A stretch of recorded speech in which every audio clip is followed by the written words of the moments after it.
Introduce myself. My name is Pastor Greg Delaney, and I am the executive director of the Jeremiah Tree. And I am absolutely, without question, overwhelmed by this group. To kind of fill you in just a little bit, I thought I would share a little bit about what is the tree. We had 7 people participating in a recovery meeting.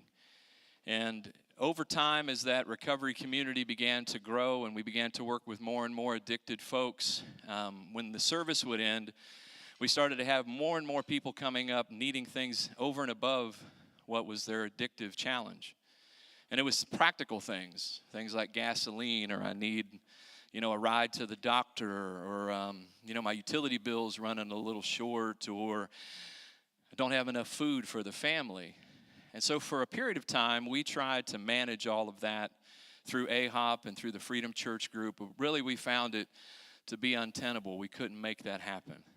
And so in a time of prayer, I was sitting there and I was like, there are an awful lot of churches in our town that do things extremely well.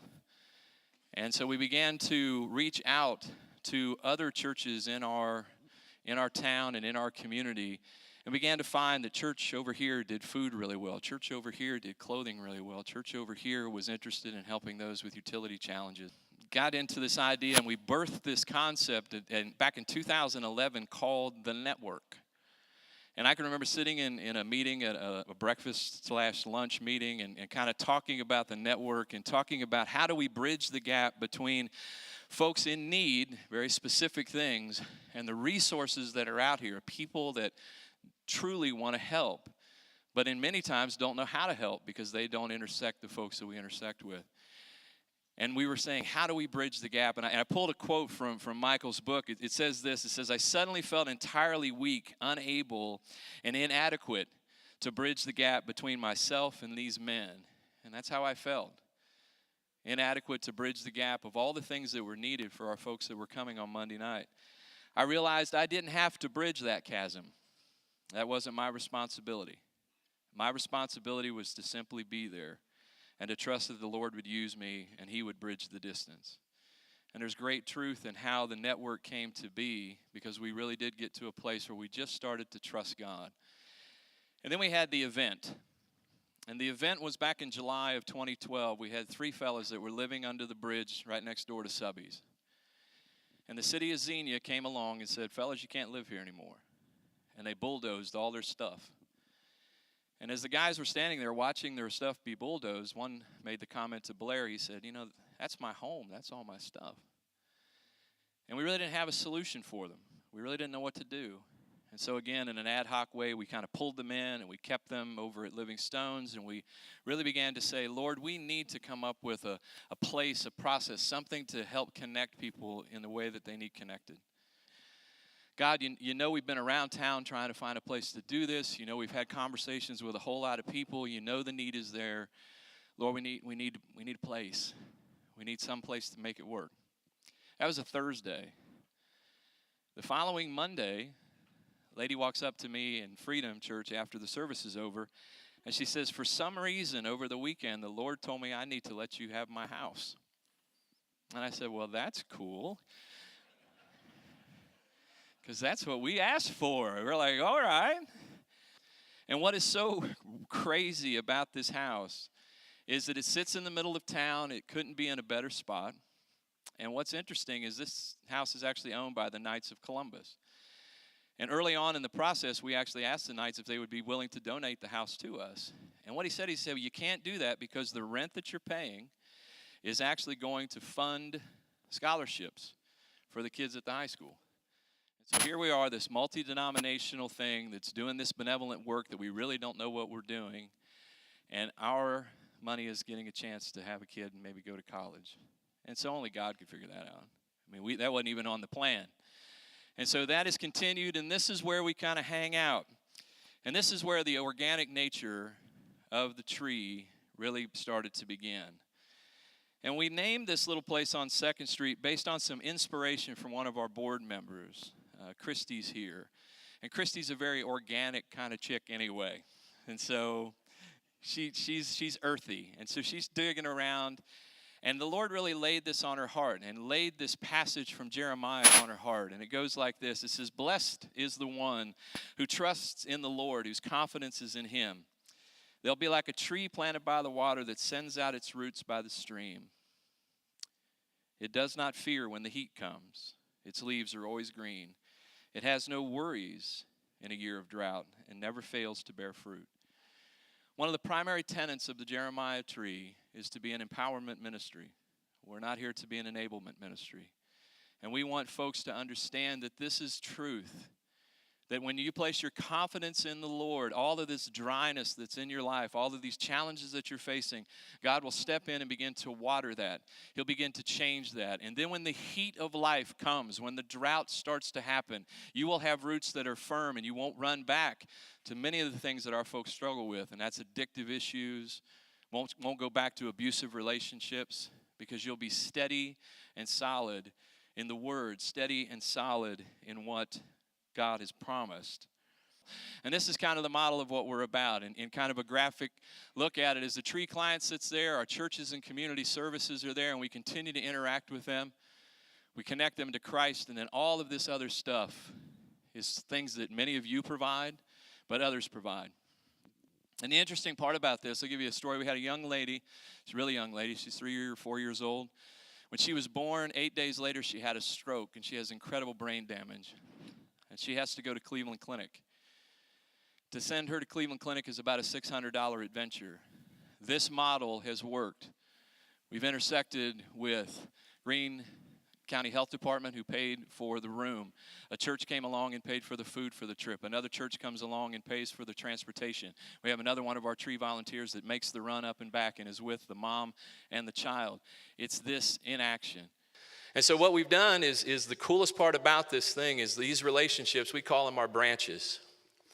And if you take a look at the branches that we have on the list here, this is not an exhaustive list. There's tons of people that have come alongside the tree to help us do what we do, connecting people to Christ and to Resource. And many of you are here. You know, Ron Will is here, and Ron Will is a wonderful partner of ours. He has Joshua Recovery Ministries, a place for addicted men to go and find recovery, find jobs, find an opportunity for the future. That's what our branches all do. And so we've been very fortunate to continue to have that, and they span everywhere from Tacoma, Washington, to Fort Lauderdale, Florida. And so we're very blessed by having a whole lot of people that help.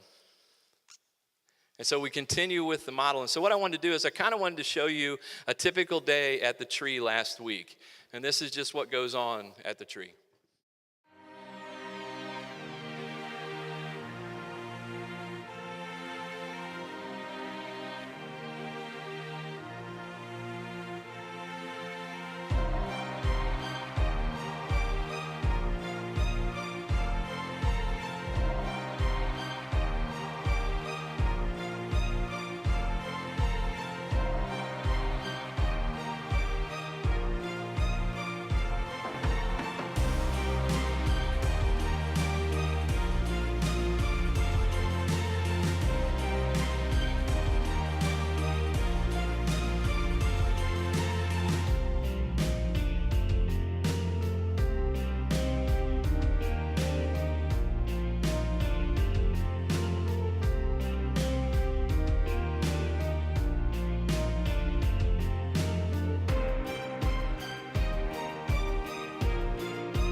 Now, some of that you saw, it's areas that we've had our day shelter for the homeless that we've had between November 15th and March the 15th. Around 60 folks were a part of our emergency shelter. There was a partnership with Christ Episcopal Church here in town.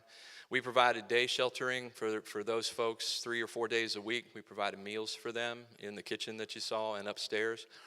Over 1,000 meals were served during that period of time to help those folks out. And so some stats that just to kind of run through, since we've been open, we've had over 600 people call for help. And with that, we've had nearly 450 opportunities to minister to folks. And what I mean by that is to allow them to see Jesus.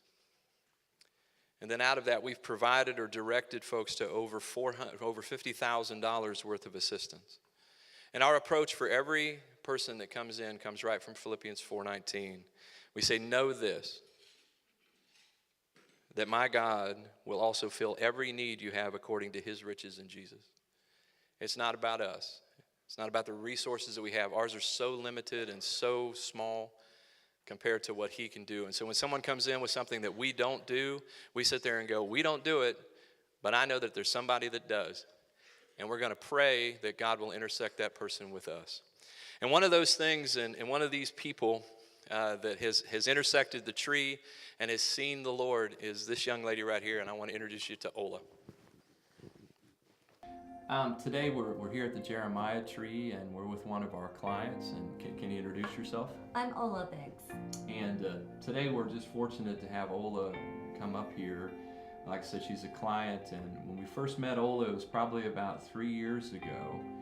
And Ola has come out of some really difficult circumstances. And there was a period of time where Ola was here living under a bridge here in Xenia, down under Subby's, or by Subby's restaurant. Ola, tell us a little bit about what it was like living under the bridge. It was very cold, it was dark. I moved here, had no place to go.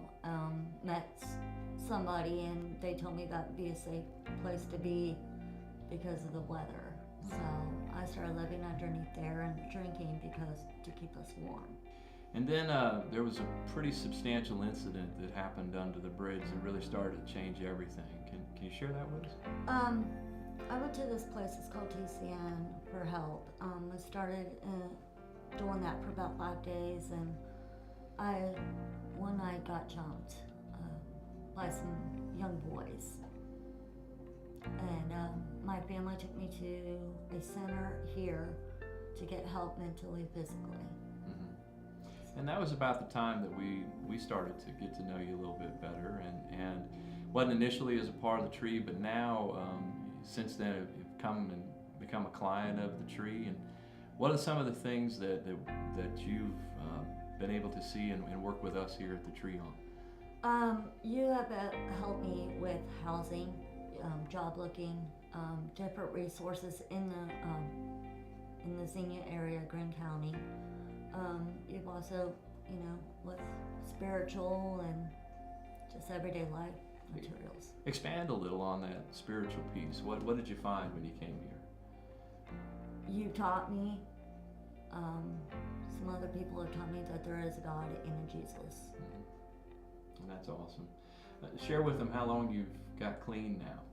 It's about 19, 20 months. Yeah. And this weekend, and the reason Ola can't be with us here in person is that she's down as a part of a women's gathering. Share a little bit about that gathering coming up. It's in Butler Springs, in Hillsboro. It's all women, and it's for all type of people, even if you've never been in the program that I do, or you've been in the program. We just talk and try to heal each other. Awesome. You're going to be a part of the committee that's arranging that this year, right? Yes. To kind of wrap things up, explain, we know what life was under the bridge, and it seemed hopeless and dark, and drinking to kind of cope. Share with our folks what life's like today. Well, Pastor Greg, the last year I've been able to go to South Carolina, see my cat, fight for my cats. I've also had my own place, had a job, been able to do things and take care of myself. And that's awesome. It's been a privilege for us to watch, this incredible transformation in you. You become a good friend. You've got good friends with you here today, and it's just been an honor to have you part of the Jeremiah tree. Thanks for sharing with us today. Thank you, Pastor Greg.